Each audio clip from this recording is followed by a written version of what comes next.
These days there are a lot of ways to use the term awake. It's very common in the last several years to call somebody awake if they are aware. This term is used to describe a person that is not ignorant to certain ideals and ways that people may be trying to control others. It's a sort of like, come on, wake up, smell the roses, or don't you see what's going on out there?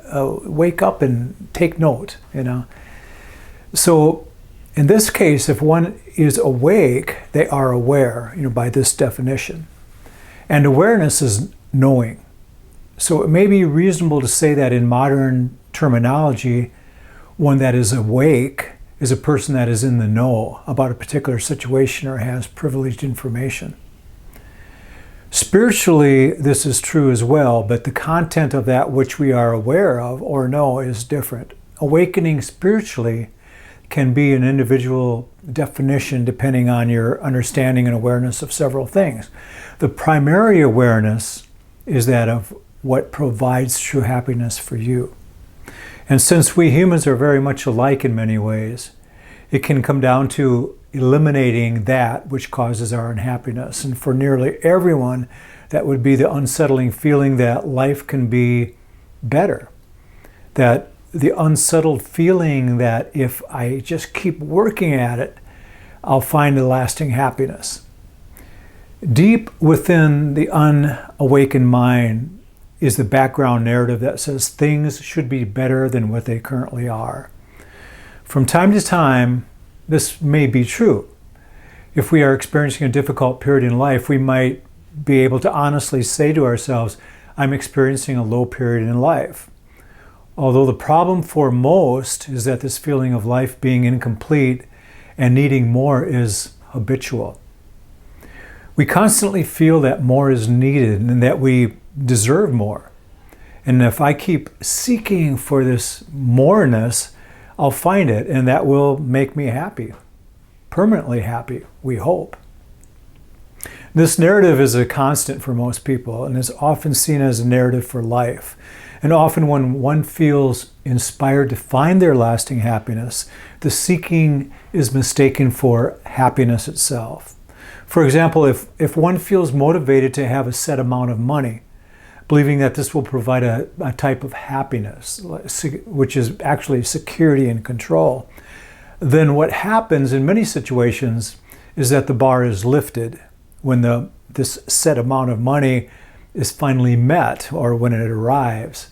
And it is found that this amount of wealth or any amount of wealth will not and cannot provide any amount of lasting happiness. And the result is that more control or money is desired. Lasting happiness is the key here. And perhaps this is the main ingredient needed for our personal definition of enlightenment or awakening. For the awakened to be understood, our lives must be complete through our personal awakening. Now, the first step to our personal awakening is to know that it is not personal. It is not personal because the first step is to realize that it is the ego mind that is pushing you to look beyond the present moment for your happiness. It is the ego that constantly tells you that you just have to keep seeking, looking and working, and you'll find happiness. The ego is telling you that you are not happy now, but if you keep at it, you will be happy in the future. We all know that the future never comes. There was it reminds me of a restaurant that I used to see now and then in Tempe, Arizona. I'm living in Phoenix. And in Tempe, which is the college town, there was a restaurant that painted right on the side of the brick building that read, "Free lobster today," in huge, huge letters. Everybody could see it. That is a promise that is easy to keep because tomorrow never arrives. It is always today, and it always is the present moment, and it will always be the present moment. The same is true with the belief that you will be happy in the future. The future never arrives. It is the play of the mind and the voice of the ego that habitually says, keep looking and you will find your happiness. Happiness, or the awakened life, happens now. it cannot happen in the future. And that's what this meditation is all about. Follow my guidance. There'll be periods and moments, long moments of silence, and use that to go deeper into the practice. But this guided meditation is something that I've done myself many, many times. It's kind of personal for me.